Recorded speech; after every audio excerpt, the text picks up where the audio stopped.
turashaka amahoro. Rwanda rukeneye amahoro.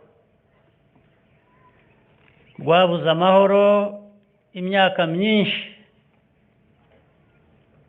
mu bihe byashize. Ubu tumaze imyaka 31 igihugu cyongera kwiyubaka,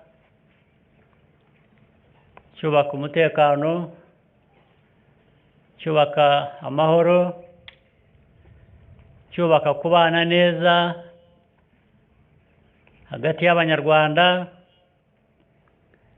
n'Abanyarwanda n'abandi b'ibindi bihugu.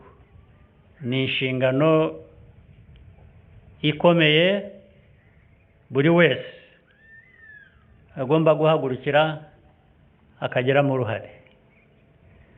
Uruhare rwanyu rero mwebwe aba-ofisiye muri hano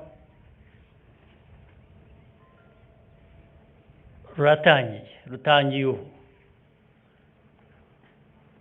Ni uruhare rubasaba byinshi. Ni uruhare rubasaba kwitanga. Ni uruhare rubasaba discipline. Ni uruhare rubasaba imyumvire myiza. Ni uruhare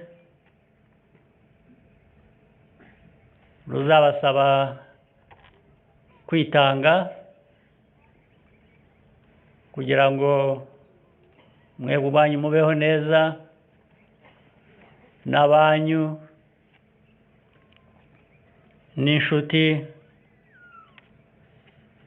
mbese igihugu cyose kibona aho gihera gitera imbere mu majyambere.